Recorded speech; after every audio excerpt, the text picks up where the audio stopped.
कृष्णा अपने पति के साथ कमरे में सो रही होती है।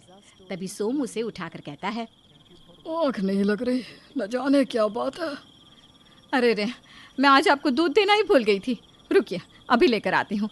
दूध पिए बिना आपको सोने की आदत नहीं है ना जी। सुलोचना उठकर रसोई में जाकर स्टोव ऑन ही करती है कि उसके पैर के ऊपर से कुछ गुजरता है। क्या अड़ रहा है पैर में बार बार? चूहा! सुलोचना देखती है कि उसके पैर को एक बड़ा सा चूहा चाट रहा होता है।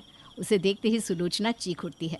उसकी चीख सुनकर चूहा दुम दबाकर भाग जाता है और सभी हड़बड़ाकर वहां आते हैं।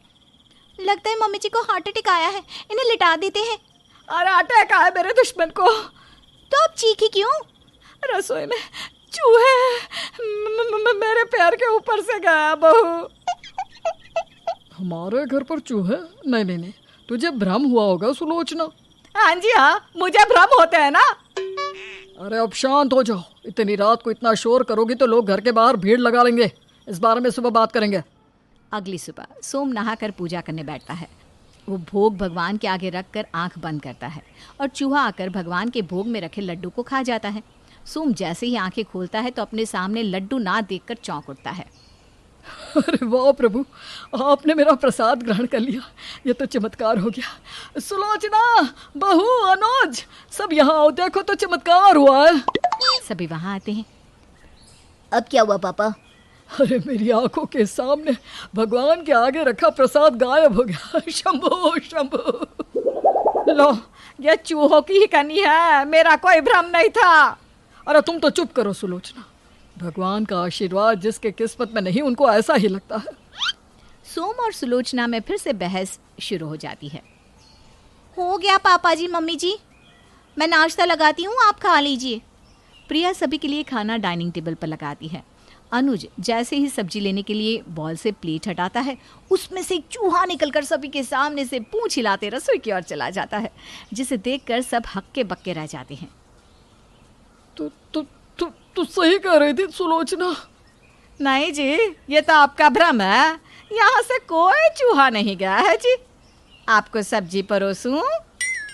पर घर में चूहे आए कहाँ से? बाहर से ही आते होंगे, और कहाँ से आएंगे? अच्छा, याद आया मम्मी जी, आपने गैरेज के छज्जे से जो गोनी उतरवाई थी, कहीं उसी में से तो चूहे नहीं आ गए? लो देख लो, इसीलिए बोलता हूँ जो चीज़ जैसी है वैसी छोड़ दो। पर तुम्हें चैन कहाँ सुलोचना? तो मुझे क्या पता था कि चूहों ने उस पर बच्चे दिए होंगे। अच्छा ठीक है, मैं उसे कल ही निकलवा देती हूँ। कल क्यों मम्मी, अभी हटा देते हैं। अनुज और सुलोचना छत पर जाकर उस गोनी को खोलते हैं, पर उसमें लोहे के एक दो सामानों के अलावा कुछ नहीं था। इसमें तो चूहे की लिंडी तक नहीं है, मतलब इसके चूहे थे ही नहीं। ये प्रिया ना अपने ससुर की सगी है, दोनों हर चीज का इल्जाम मुझे पर लगा देते हैं।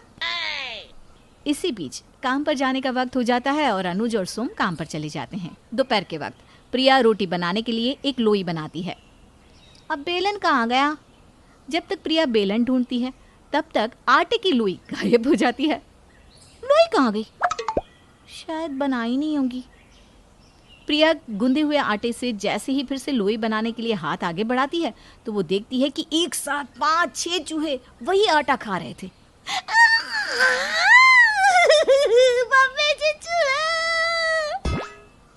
प्रिया भागकर हॉल में बैठी अपनी सास के पास जाकर उससे हाँफते हुए कहती है, मम्मी जी चूहे।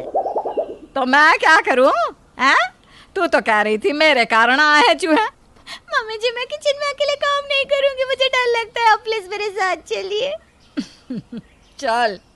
सुलोचना और प्रिया रसोई में जाते हैं और ये क्या देखते हैं कि हर तरफ चूहे ही चूहे हैं। गैस पर, जमीन पर, मसालों के डिब्बे पर, मानो कोई पार्टी हो रही हो। हे भगवान, इतने चूहे माँ जी। हे भगवान, मैं चूहा पकड़ने वाली जाली लेकर आती हूँ। सुलोचना धीरे से रसोई के बाहर चूहा पकड़ने का पिंजरा रख देती है, पर एक पिंजरा और इतने चूहे, कहाँ से कुछ होने वाला था। चूहे आराम से जाली में जाकर निकलकर बाहर आ जा रहे थे। ये तो बड़े शातिर चूहे हैं, पिंजरे में नहीं आने वाले। एक काम करती हूँ, अनुज और तेरे ससुर जी को बुलाती हूँ, अब वो लोग ही कुछ करे। तभी उनकी पड़ोसन बिंदिया वहां से हाथ में कटोरी लिए आती है। अरे सुलोचना बहन, दही मिलेगा क्या? दही? क्यों, आपके घर पर दही खत्म हो गया है क्या? वाह, ये अच्छा है। दही होता तो क्यों आती मैं, हाँ? आप लोग जब भी मेरे घर आए हैं, मैंने कभी किसी चीज़ के लिए मना किया नहीं ना।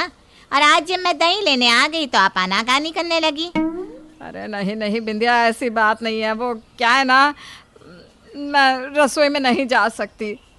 अरे तो मैं चली जाती हूँ। अरे रुक जा बिंदिया। सुलोचना को साइड हटाकर बिंदिया सीधा रसोई में चली जाती है। बिंदिया अपनी साड़ी उठाकर सीधा घर के दरवाजे से बाहर भाग जाती है। मैं सबको बताऊंगी, आप लोगों ने चूहे पाल कर रखे हैं। अगर हम मोहल्ले वालों के घर में चूहे आए ना तो हमसे बुरा कोई ना होगा। इसी तरह चूहों का आतंक उनके घर पर बढ़ता ही जाता है। अब मजबूरन सभी को बाहर से खाना मंगवा कर खाना पड़ता है। सुलोचना की प्रॉब्लम सुनकर उसकी बहन उसे फोन पर सुझाव देती है। देख सुलोचना, एक काम कर, गोंद का पेपर आता है चूहे पकड़ने के लिए, उसे अपने रसोई में बिछा दे। चूहे उसमें चिपक जाएंगे, फिर सबको उठाकर बाहर फेंक देना। वाह वाह आलोचना, बोलते हुए तुझे शर्म नहीं आई? बेचारे मासूम चूहे, इनकी क्या गलती है? तुझे पता भी है वो पेपर इनकी शरीर की चमड़ी में चिपक जाते हैं, हिल भी नहीं सकते, ना खा पी सकते। मैं इतना बड़ा पाप अपने हाथ से नहीं कर सकती। कहते हैं ना, जानवरों को हमारे मन की भाषा अच्छी तरह समझ में आती है और सुलोचना के अच्छे मन के कारण भगवान भी उसकी इस चिंता की मुक्ति का रास्ता उसे दिखा देते हैं। सुलोचना वॉशिंग मशीन में कपड़े डाल रही थी कि तभी वो देखती है कि वॉशिंग मशीन के पीछे ज़मीन में बनी नाली के आगे लगा नेट हटा हुआ है और एक चूहा उसी में से अंदर आ रहा है। तो आप समझे कहाँ से आए चूहे? पर ये जाली हटाई किसने? सुलोचना सभी से इसके बारे में पूछती है। वो तो मैंने हटाई थी मम्मी जी। और बिल मुझ पर फाड़ दिया। अब मेरी बात सुन, कुछ बिस्किट के पैकेट लेकर आ। हम एक एक कर बिस्किट को रसोई से लेकर इस नाले के रास्ते तक सजा देंगे। चूहे बिस्किट खाते हुए आएंगे और नाले से बाहर निकल जाएंगे। जैसे ही सारे चूहे चले जाएं, हम इस जाली को फिर से नाले पर लगा देंगे और चूहे हमेशा हमेशा के लिए चले जाएंगे। सुलोचना ऐसा ही करती है और चूहे सच में हमेशा के लिए चले जाते हैं। चूहों के जाने के बाद भी प्रिया उदास बैठी थी। ये देखकर सुलोचना पूछती है, अब तो चूहे चले गए, बहू तो दुखी मत हो। उन चूहों की ना आदत हो गई थी मम्मी जी। है? उनसे मिलने आप फिर से जाली मत हटा देना।